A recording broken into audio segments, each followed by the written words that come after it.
I've just been feeling really sexy lately as a result of the €3 a day diet. And as a result of that, I would like to post a video. I'd like to show my face. So, what have we got for dinner? Pasta and ketchup. Textbook, €3 a day type meal. This is some really good pasta from Lidl. It's got the chili in it.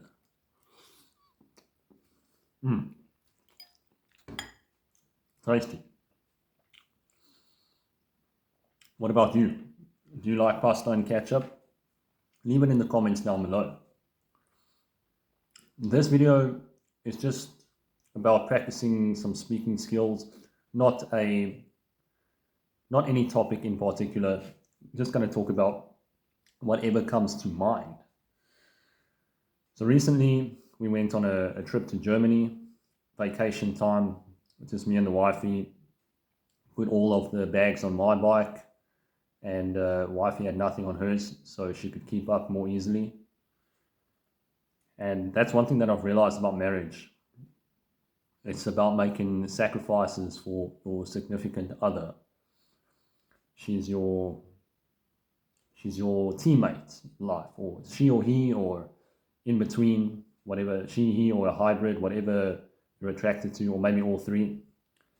They are your teammates, and that's the kind of attitude you must have if you want to have at least somewhat successful marriage. I know there's a lot more to it. There's sexual polarity and all those things. But I've realized that for relationships to work, you must always be willing to give. You must be willing to give of your time, your effort, and your attention to the other person or the other people that you have relationships with. The purpose of all relationships, that's from Coach Corey Wayne, the purpose of all relationships is that you go there to give. And that's been working out pretty good for me so far. So the point is, just don't be a selfish motherfucker. Don't be a Satanist. It's not going to work so well.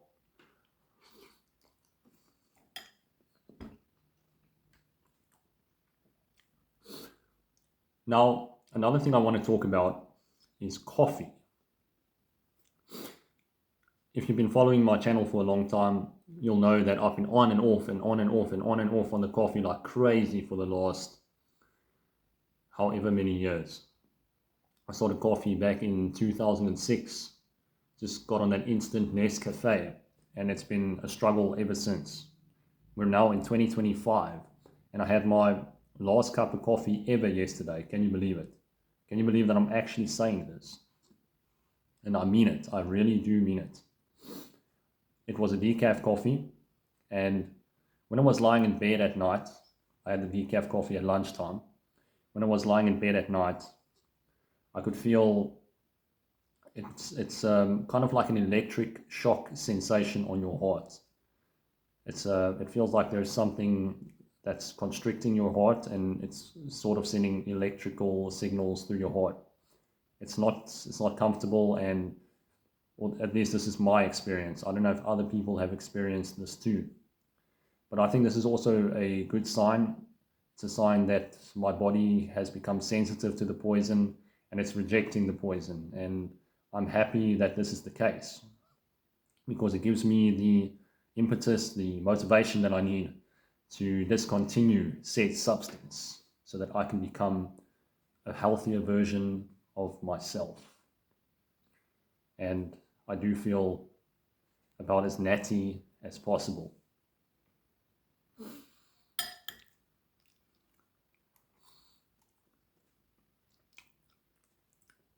If you just don't go to Italy and do ketchup and do ketchup and pasta. They'll probably chuck you in jail because it's a crime. So yeah, it feels really good to be free from coffee. And I know you guys won't believe me that I'll quit, but I know for a fact that I'm going to quit this time. Because the last decaf that I had before that was 2 to 3 weeks ago, and the parents made it for me, the in-laws made it for me. And the reason why I didn't stop was because I thought that last coffee was actually a fully caffeinated one. So that's why I gave it another shot, just to make sure. And I actually made the coffee myself this time, and it was a decaf. Made sure of it, and still same symptoms as the last time. So that gives me, it makes me sure beyond a shadow of a doubt that it is time to quit.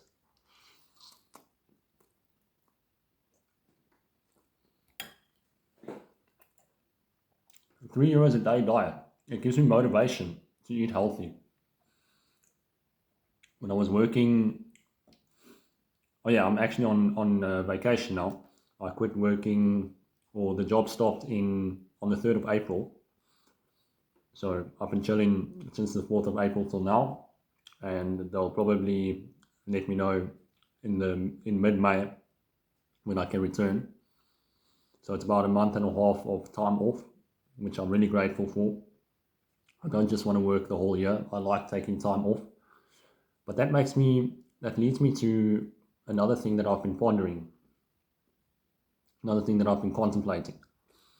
It's just the loneliness epidemic. That's a true pandemic, the true epidemic that we're experiencing in the world is loneliness. Because, I mean, if you've got a lot of free time on your hands, you also need money if you want to do stuff. A significant amount of money. I'm not just talking about having barely more than you need to survive. I'm talking about having a good couple of grand in your account so you can travel and do some stuff and spend some time with people. But even if you do have money, that doesn't guarantee that you will be spending any time with people, because most people are busy working. They're working their lives away, and on the weekends they just want to chill, spend time with family. And it's rare that you can actually make time to see your friends. So I've got a solution for this loneliness that doesn't involve going to the computer screen, watching porn, or scrolling endlessly on TikTok.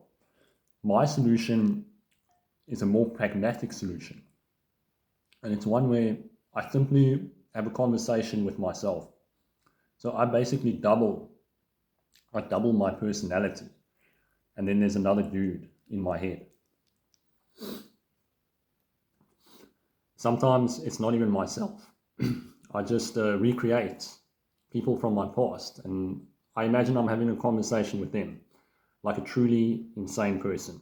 But it can actually be quite fun.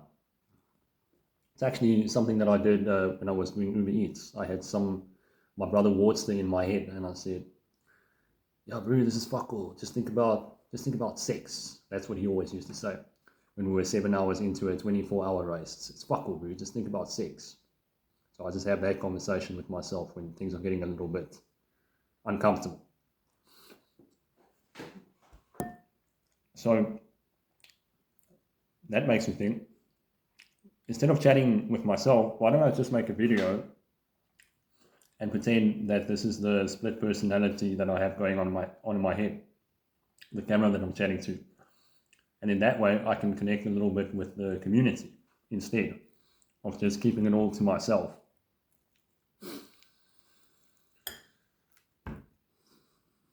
I'm being really spontaneous here, just thinking of whatever comes to mind. So I've got a 5-liter water bottle there. You have 4 of those. Sometimes I put them on the pannier bags, put them into the pannier bags, and I go to the river up there in Mitlach to collect some fresh river water. And I just feel mineralized after having a few cups of that good stuff.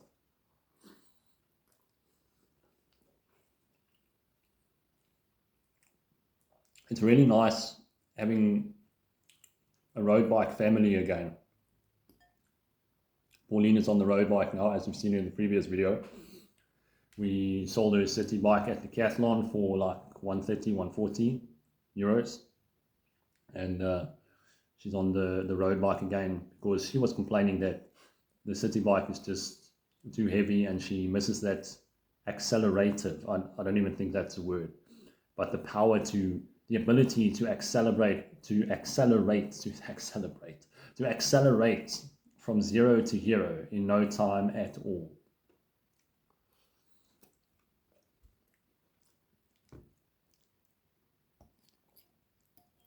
I didn't like my city bike much either, but I'm glad I did the experiment. I'm glad I tried it for a while. It was fun in some ways, but I just didn't enjoy working on a city bike.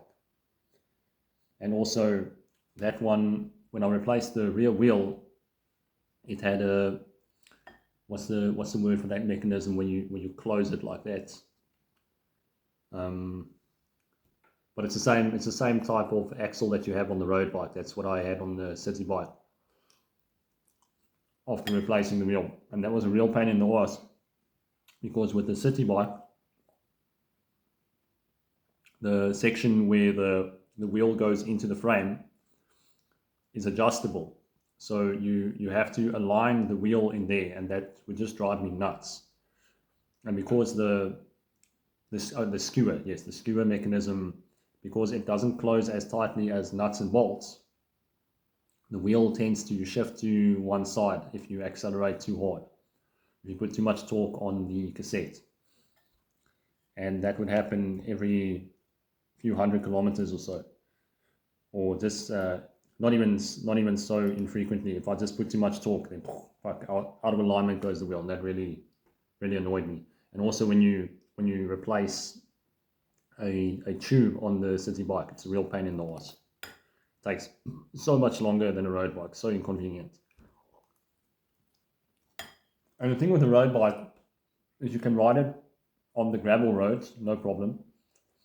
And you can actually ride on some trails too. Obviously, it's not going to be as comfortable as a city bike, but you can ride it on more terrains than most people give it credit for. Let's put it that way.